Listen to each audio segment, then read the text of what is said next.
So far, we have always been like, okay, we have to bring Web2 to Web3. Yeah. I don't believe in that anymore. Nice. I want to take Web3 to Web2. Right. We never ask you whether it is on AWS or Google Cloud. That's right. Has anybody asked you this? Nobody has. Then why should people ask whether it is on Polkadot or not? We should be telling them, okay, if you can have a little bit more authenticity and truth, you will lose less money. We have to look at their problems. Yes, Like, right. where are they losing money? It's like, okay, we have a verification machine. Yeah. You have something to verify. Yeah. Let's bring this machine to you. The launch team wishes you good luck and Godspeed.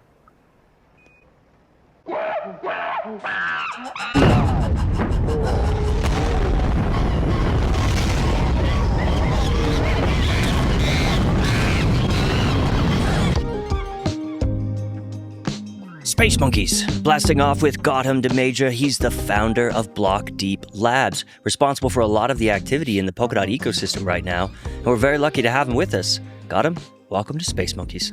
Thank you, Jay. Thanks for having me. Nice to have a fellow podcaster on the show. I hope so. Yeah. Yeah. Someday I will resume it. Very good. Well, we were enjoying that. I actually listened to your whole podcast, and it gave me a lot more confidence in all this stuff I talk every day. Thank you for saying that. Thank you. Yeah, it kind of brought me from the very beginning through. Awesome.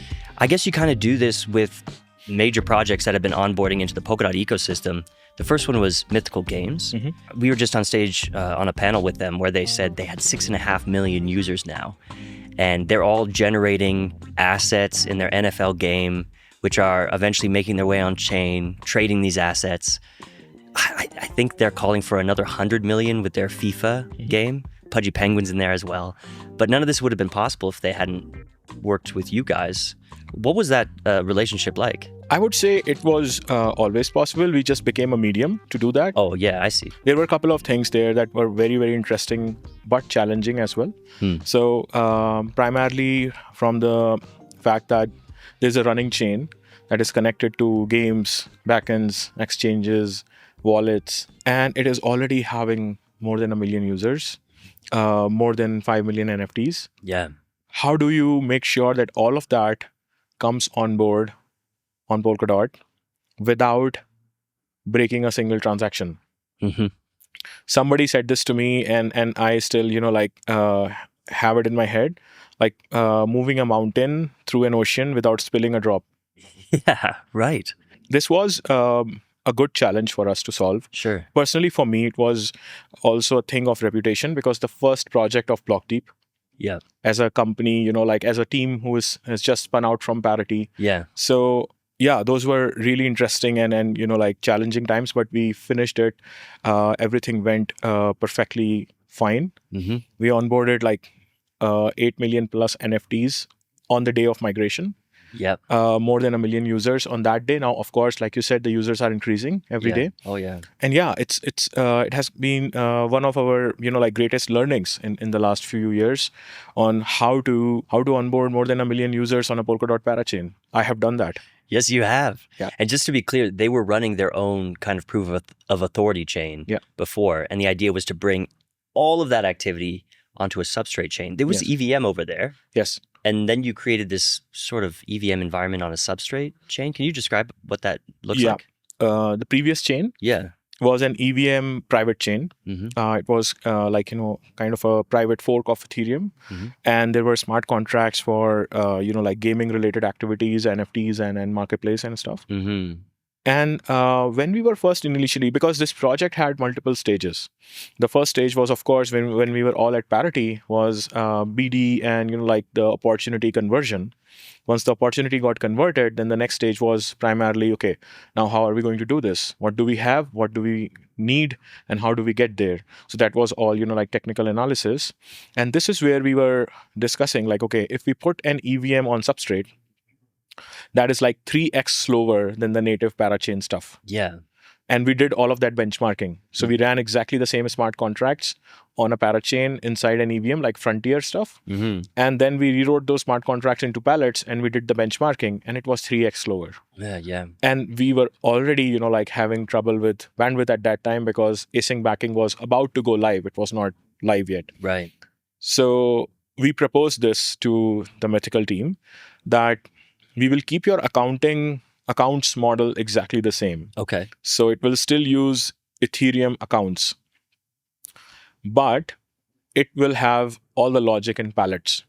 Oh, I That see. will give Okay. you a very simple integration with your existing users and wallets and Sure. exchanges. Yeah. But it will give you a 3x gain on speed. And that is what we did eventually. But you retained the accounts and also the ERC20 token, which was initially on Ethereum at the time. Yes, I think so they had we a pool bridged on it. Ethereum, right? Yeah. Yeah, so Yeah. that was another very interesting thing to do. So the ERC20 token was on Ethereum mainnet. Yeah. And it was bridged to the Parachain using Snowbridge. Yep. So we brought in liquidity from that smart contract on Ethereum mainnet through the bridge. And that provided, like the native token liquidity on the Parachain. Very cool. Yeah. Were you involved at all with the structure of how the users in the game, how their assets are stored on chain, how they claim the assets, or is that all part of the logic before you guys came in? There are two parts of it. One is there is a system that has already been there since quite some time, which is the game integration services that define, like how the games interact with the blockchain. And then there is the blockchain integration service, which essentially calls the blockchain and, like stores the assets and mints or transfers the NFTs and stuff like that. Sure. Some of, like things were optimized because of Substrate. Yeah. And we were part of that. But most of this infrastructure is, like as is pretty much because it works. Brilliant. And are you still working with the team? Do they need help? Okay. We are, like regularly in touch. We are providing them support and maintenance services after launch. Sure. And we have recently upgraded the chain to the latest Substrate release. Yeah. And there are a bunch of cool things coming up on the Mythos chain very soon. Very good. Yeah. Are we going to be needing to tap into multiple cores anytime soon, or do we still have room to run? I think we still have some room to run. Okay. But as soon as the new games come live, we might require more cores. But we are yet to see that. Like, I think the Mythical team is currently doing some user projections on how this is going to look like when the new users come in. Yeah. And based on that, I think there will be decisions made on how many cores we are going to need. Mythical is fighting for the top spot on Polkadot now with NeuroWeb and Frequency.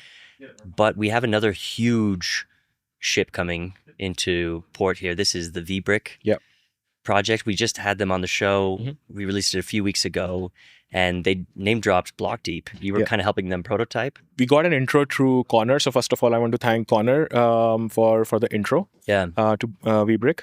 And we did some, initial analysis of the use case, did a small prototype for them. And we are looking forward to working again with them very soon, hopefully. So, but the use case, I can say a lot more about that it's amazing. It's like, the media authenticity framework that Paul envisions. I think that's an interesting use case to bring out. And also in some sense, it has a major potential of onboarding a lot of enterprise users to Polkadot. Yeah, totally. So many users are supposed to watch those videos because Vbrick is an enterprise video platform. So major companies who are, recording their internal meetings or, minutes of meetings and town halls and all of that stuff. Sure. They are distributed through Vbrick. Yeah. So imagine huge user base watching those videos. Yeah. Now they want to know a way whether this video is actually coming from an authentic source or not. Yeah. If somebody is, altering them in the wrong way or taking advantage of, transcripts or something. Yep. We want to make sure that it is authentic. Totally. And for that, we can use Web3. There was somebody was saying that Web3 makes AI more reasonable and more accountable. Yep. It's not just AI. Any content created, Web3 can make it more reasonable and accountable. Yeah, so, no doubt. Yeah. The other piece of it was not only authenticating where a video came from, but also whose permission to see a video. This is the other big piece, right? Because you only want certain people to see internal meetings, of course, or how to make a certain pharmaceutical or something like that. Yeah. How's that going to work on chain? There is a concept of enterprise access control, which is like, you store who has access to which resource in a centralized database. That's all about the enterprise access control. And if somebody can tamper with that database, then you have access to everything. Yeah, right. So if you, without saying that what this access is about and who has access. If you can just anonymize everything and put the hashes on the chain, you can still verify whether that database has been tampered with or not. Sure. That's how we are looking at, like solving this access control thing. We're not going to put any data on the chain. Right. But we are making sure that whatever data is there in the offline database, off-chain database, can be verified with the on-chain things. We're not sure of the architecture totally yet, but it has the potential to be the biggest parachain or the biggest rollup on Polkadot. 100%. By maybe a long shot, or? See, I have also contributed to Mythical. Yeah. So, yeah, well, you could have a few stones in your pocket there, No, I'm saying that, I don't want to pick sides here. A winner, yeah. Pick a winner here, exactly. Yeah. But as long as there are, real use cases coming to Polkadot, and they are bringing decent amount of users, I mean, that's a good thing to have already. Now, who is going to be a winner? I mean, both are in our court, right? So both are winners. Yeah, exactly. We all win. Yeah. And the cool thing about these big enterprises coming on board is that their users, I've been saying this a lot lately, but they're not even going to know they're using Polkadot. Exactly. How do you feel about this? Because Web3 up to this point has all been about tribalism and getting behind the flag of the logo and all this stuff. But now we're onboarding millions of people who aren't going to be talking about it to their friends. Yeah. How do you feel about that? Okay, let me ask you this. Sure. Where do you upload your podcasts? To YouTube. YouTube could be using Google Cloud, could be using AWS. Yeah. Or could be using something else. Right. And this goes on the X as well, directly, right? Yeah. This goes on Spotify as well. Yep. Now, we do not know which cloud provider they use behind the scenes. Right. But we are still watching your shows and we are enjoying them, and, you're doing great work. Yeah. We never ask you whether it is on AWS or Google Cloud. That's right. Has anybody asked you this? Nobody has. Then why should people ask whether it is on Polkadot or not? Like, they should be using and getting value in their use cases. Yep. Everything has to be abstracted away. That's the whole point. At the end of the day, as long as people are happy putting a logo saying secured by Polkadot, that should be enough. Sure. And at the end of the day, these cloud providers that you mentioned are all getting paid. Exactly. Yeah. Exactly. So I guess we will too. Yeah. What do you think about the economics of Polkadot and the DOT token? We're onboarding these massive enterprises and use cases, but blockspace is still so cheap and abundant. What do you think, kind of projecting 5 years from now, how can we kind of create a more sustainable economy, maybe when we achieve adoption? I think it's all, in my opinion, it's all a matter of supply and demand. Right now, because we have a decent amount of supply of the, good quality block space, thanks to Polkadot, we are thinking that, this is a lot and this is too cheap. But imagine, Vbrick is just one of the Fortune 500 or Fortune 5000s. Yeah, right. And it has potential to bring, tens of millions of users. So I have a feeling that even Jam is going to become overcrowded enough in 5 years from now. You do? Yeah. How do we talk to these Fortune 500, 5,000 companies and tell them or explain to them how blockchain can increase their margins, increase their efficiency? What does blockchain have to offer these companies? I recently have come up with a little bit of, a different kind of thought process. So far, we have always been like, okay, we have to bring Web2 to Web3. Yeah. I don't believe in that anymore. Nice. I want to take Web3 to Web2. Right. Something that Jam is doing currently, the narrative that Sean is, doing really good stuff out there is this whole, cloud and hub thing, and coming up with analogies related to cloud. If we explain things to people in their language and, remove all the jargon and drama from our side, they will actually be more interested in listening to us. So if we can show something like Gav showed this Doom thing playing on Jam 2 days ago. Yeah. If we can keep showing this kind of stuff, like I want to run whenever it is available, I want to verify the execution of an AWS Lambda on Jam so that execution can be used for payments on a rollup. Sure. then enterprises will become interested. Oh shit, our thing can be verified without putting any data on the chain. Right. And that is making sure that our vendors get paid on the rollups in stable coins. I see. That is what, will bring them in. If we can portray it that way, like so far, everybody wants to, okay, why don't you come to Web3? Why don't you put your data on the chain? That's nonsense in my opinion. We should be telling them, okay, if you can have a little bit more authenticity and truth, you will lose less money. We have to look at their problems. Yes, like right. where are they losing money? Blockchain has the potential to become the Doge of the entire technical, industry. So I guess you could look at a business and look at all the places where they have trust assumptions, right? And then you can replace that with verification. Exactly. That's what I think, and that is why I want to take Web3 to Web2. Yeah, I love that. It's like, okay, we have a verification machine. Yeah. You have something to verify. Yeah. Let's bring this machine to you. That's beautiful. Okay, so bringing Web3 to Web2, that's great with this kind of cloud concept. The hub concept, to me, is a little bit like bringing crypto to Web3. We have this home where people in blockchain, but not necessarily Web3 world, can feel at home and build something in a language that they're familiar with, and get closer to Polkadot. Yeah. So the way I see it is like, and something that I was talking to Sean, and I also tweeted about it. Start with the hub. Yeah. Scale with the cloud. Yeah, that's it. That's it. Like, you want some entry point and to feel things around. And then once you think, okay, this is good, I want more of it, then you scale with the cloud, essentially. Very nice. Now, you've been saying Parachain a lot. And about 8 months ago on this channel, because we wanted to reach out to people, we started calling them Rollups. Yeah. And I even said it to Gav's face recently, and he seemed to go along with it. I don't know how much he appreciated that, but maybe we could split hairs here for a second. Are Parachains Rollups?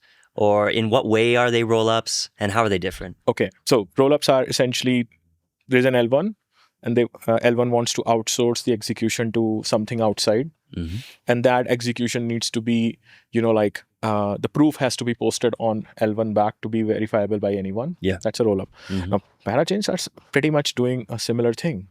Like execution is happening on the Parachain, a proof is being posted on the relay chain, and this proof is verified automatically. So we are one step ahead of the rollups already. Yeah. Because on rollups, if you see, the proof is posted, but somebody has to dispute it to be verified. Okay, yeah. That's the optimistic rollup. In ZK rollups, okay, you can prove and it can be verified instantly, but we are not there with full scale, like general purpose compute.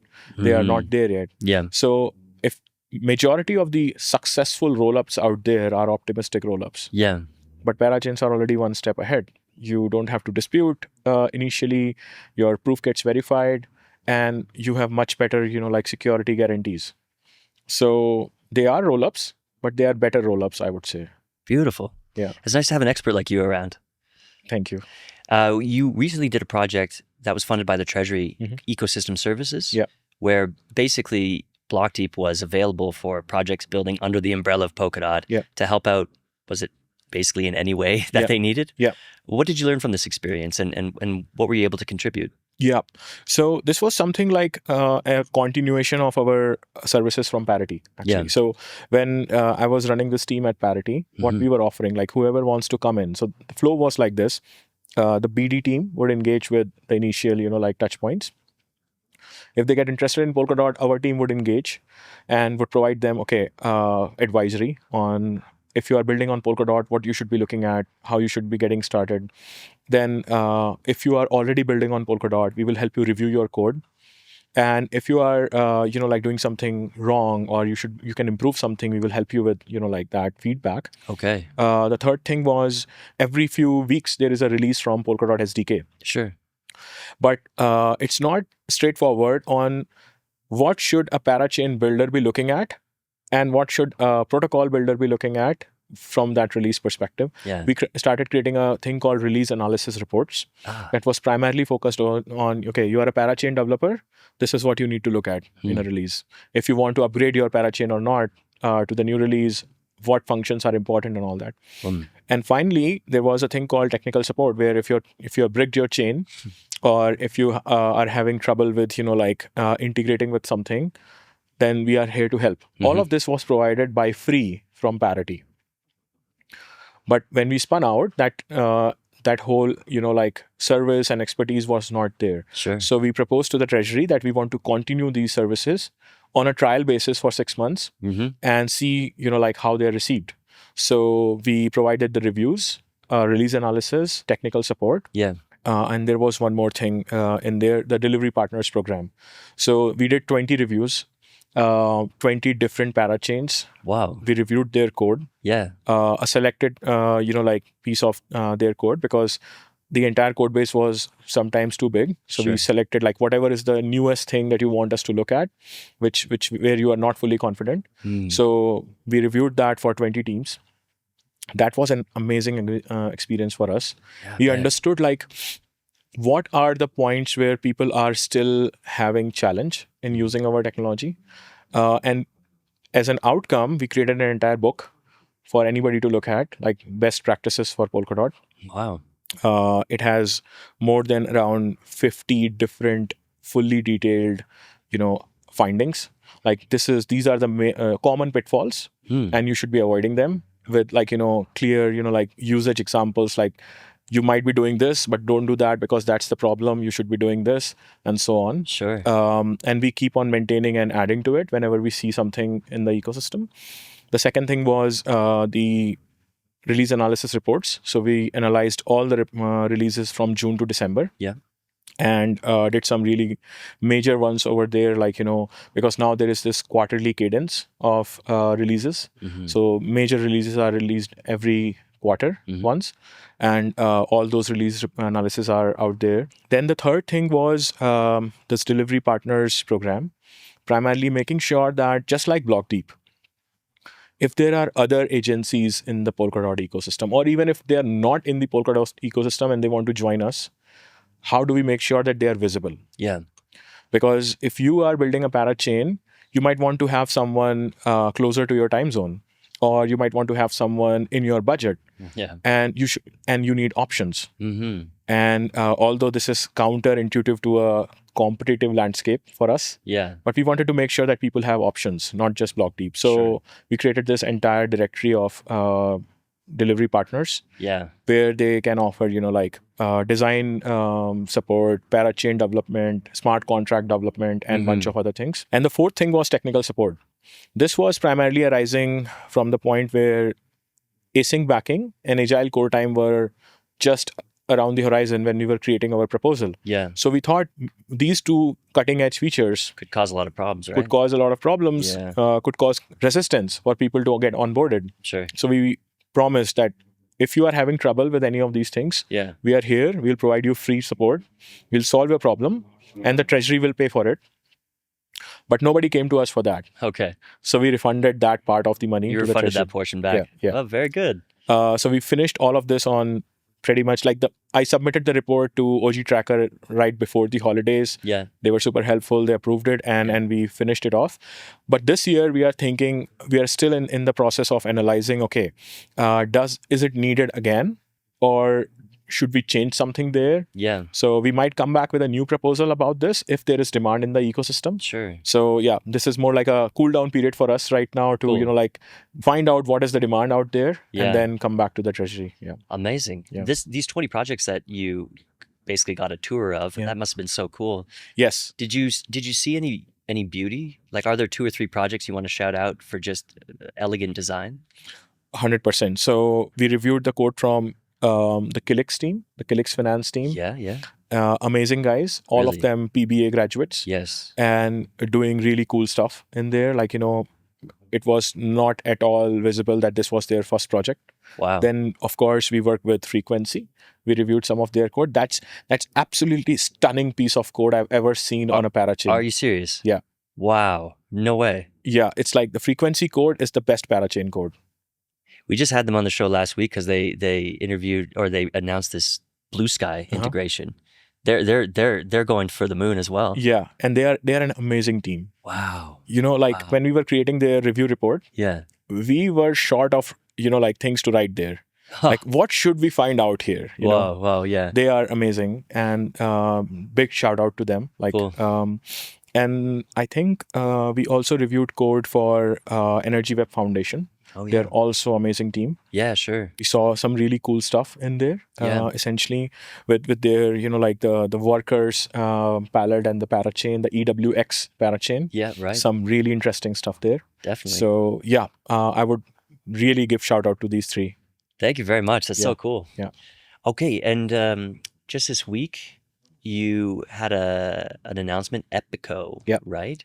This was kind of cool. It kind of reminded me, I think there's a few parachains attempting to do this. I think they're somewhat doing this on hydration, right? And this is using MetaMask or an EVM wallet to make calls in Substrate. Is that right? Yeah.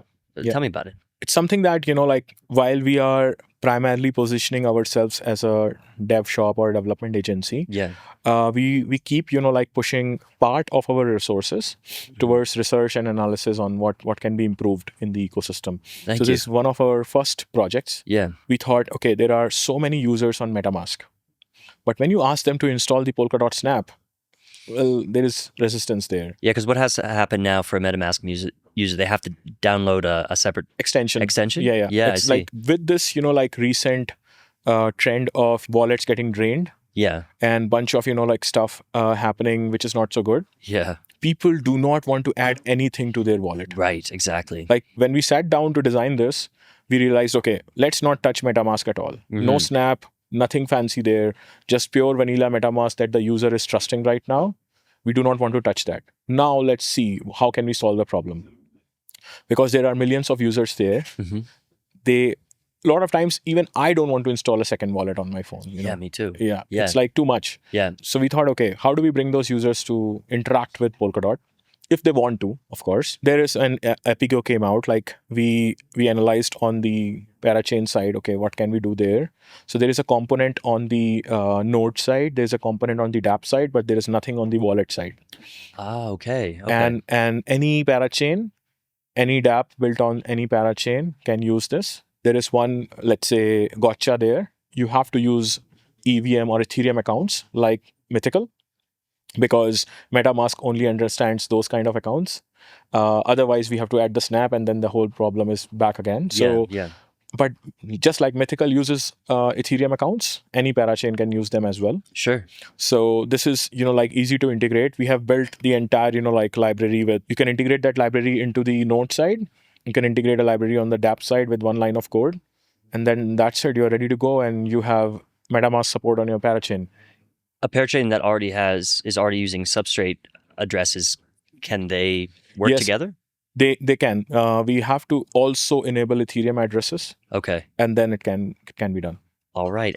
Depending on the application, I guess there could be more work underneath, or so we have tried to reduce as much as possible. Sure.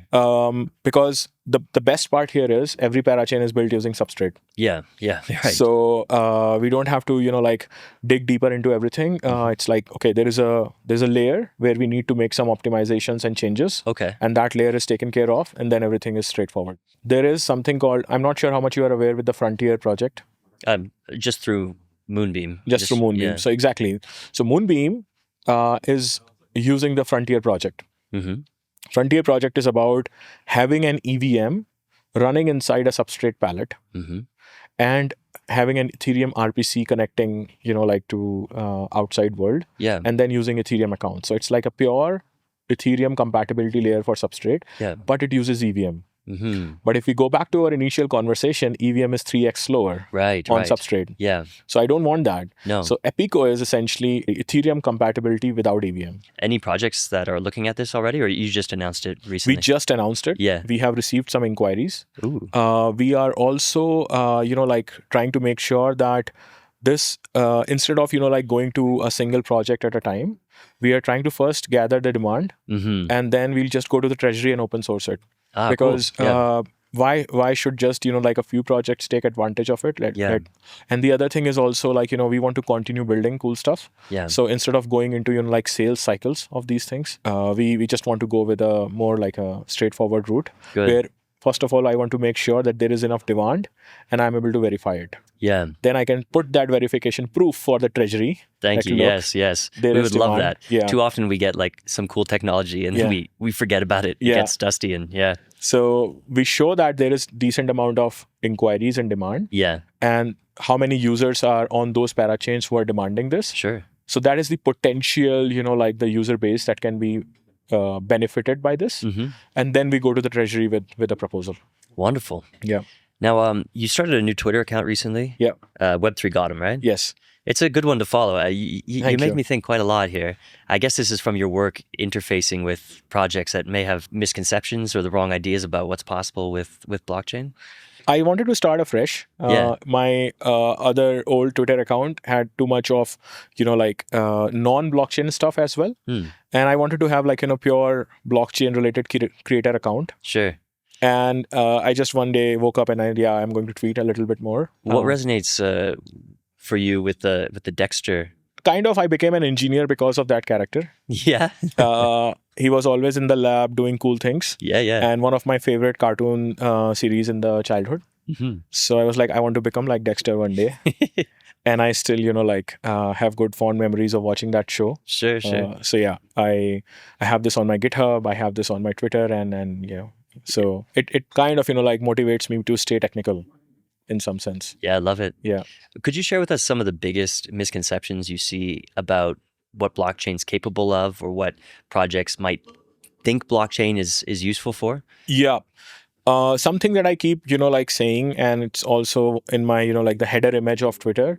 It's like blockchain is not a database. Right. It's a verification machine. Okay. So there are so many projects we have come across, and they want to put all the data on the chain, which it is not meant for. Right. It is absolutely, not for that purpose.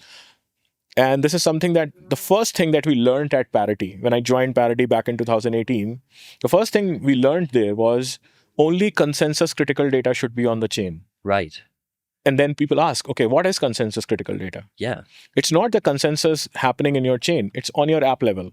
Because the data that you are putting on the chain, like we were talking about the enterprise use cases, like you have some trust assumptions. And those trust assumptions sometimes do not bring consensus on your system level. Yeah. That is consensus critical data. So if you put those things on the chain, just that part, to verify that your business process is working correctly, Yeah. that is why you want to use blockchain, just as an extension of your system, Sure. not as a replacement of your database. Yeah. So this is the first major misconception that I still see after so many years. And the most of the things, happen when we have initial conversations.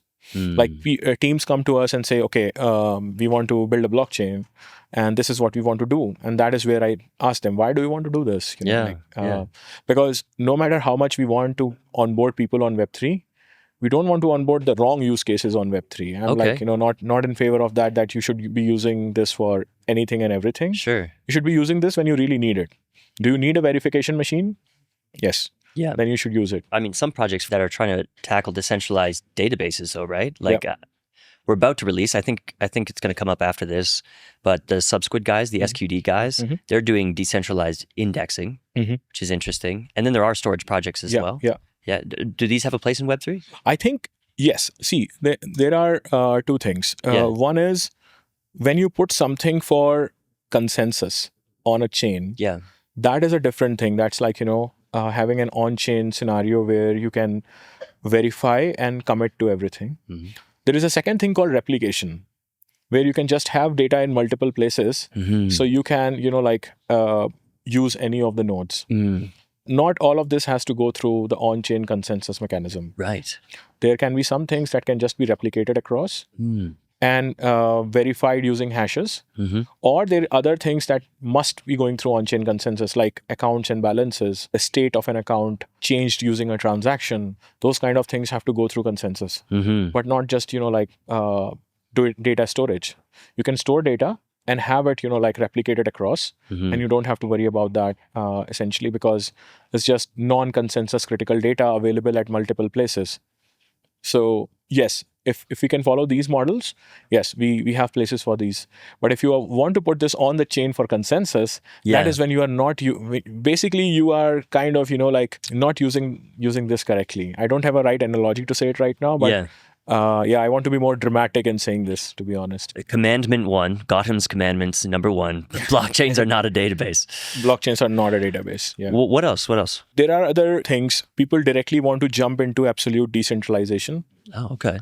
I think that there's a thing called progressive decentralization. Yeah. That is a little bit more sensible in my opinion. It's like pulling people out of their comfort zone. If you are asking an enterprise to become fully decentralized, there has to be some way of, like, okay, let's onboard you with whatever minimal decentralization is needed in your business process. Yeah. I don't think in a way that everything has to be fully decentralized. I think that whatever needs to be verified, that part can stay in a decentralized network. Sure. Everything else can stay where it is, and it works. Right. And what we have seen over the last 20 years of Web2 is slowly attacks have been increasing. Initially, there were not so many, attacks. Then they were increasing. And that is how we saw, okay, what kind of things can be put through more scrutiny and more verification. Right. So in future also, we will see, okay, what else can be brought on the chain? But until we are there, we should not be enforcing decentralization on things. Totally unnecessary. Yeah, totally unnecessary. And it does not solve anything. Right. It just creates more confusion. Right. It's okay to trust each other sometimes, right? Yeah. Yeah. Yeah. Nice. I think so. Yeah. You mentioned earlier in this discussion that you think, I never heard anybody say this before, but you thought in 5 years maybe even Jam could become crowded? Yeah.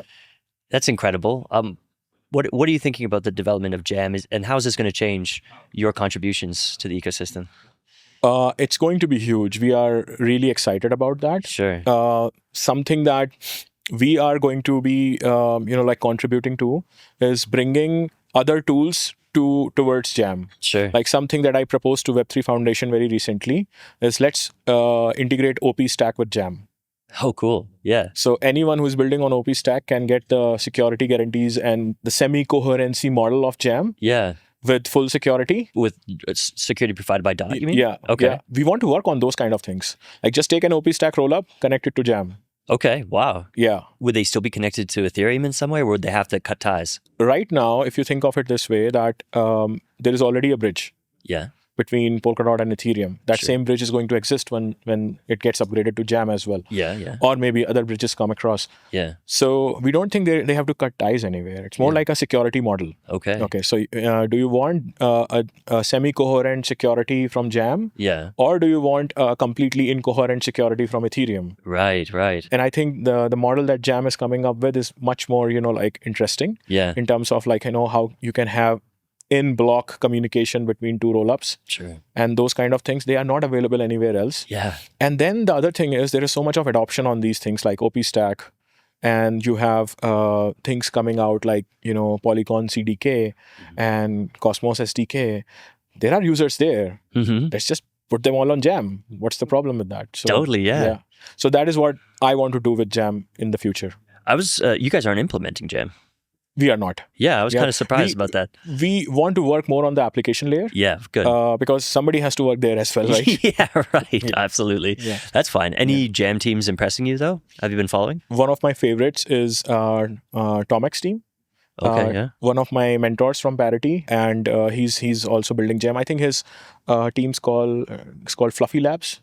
Okay, yeah. You should definitely invite him for this. I would love to. I would love to. He's kind of hard to get a hold of, though. He's not really out in the open. Yeah, he's not, but he's amazing. I know he's a genius. Like he's one of those genius. Yeah. So one of those Fluffy Labs is something that I'm definitely following, and I'm looking forward to what they bring in. Very nice. Yeah. How about have you been following any of Rob's developments as well? He's not really in the Jam circle here, but he's been working on NOMT and things like this. Is that interesting to you? Yes. Yeah? I met him just a couple of days ago, and I went and we spoke about NOMT. Yeah. And we also want to do some initial, let's say, tinkering with NOMT, and trying to integrate with it with Mythical as well and see how that looks like. Oh yeah. So we are going to collaborate on that part. Yes. NOMT is it's kind of going to be elective. If you want to integrate it, you can. Yeah. But there's no core changes to Polkadot that need to happen for a rollup to do it. It's more like a database backend. Yeah. So you can replace the existing one with NOMT, and it just works. Yeah. And because Substrate and Polkadot SDK is so modular. Yeah. it's so modular that it's confusing at a point in time, but that makes it possible to use anything and bring cool stuff like NOMT in without breaking anything else. So many cool things coming up. Jam happening way faster than I think many expected. Yes. Asset Hub seems to be on track. They keep telling us it's on track for the end of Q3. Yeah. And then massive adoption by Web2, bringing Web3 to Web2. Yeah.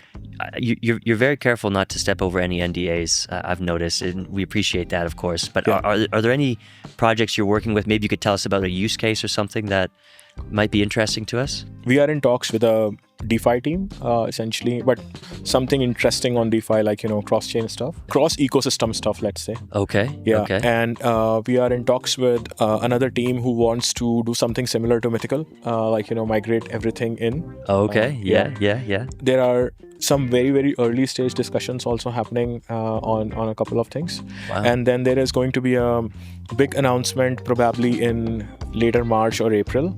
We are going to contribute on a very, very important piece of technology in the Polkadot ecosystem. So stay tuned for that. Gautam, it was awesome to get you on the show, finally. Thank you so much. Thank you very much for being here, and thank you for all the awesome contributions to Polkadot. You definitely make me proud to be a DOT holder, and I can't wait to see your continued work. Perfect. Thank you so much. Thank you for having me here.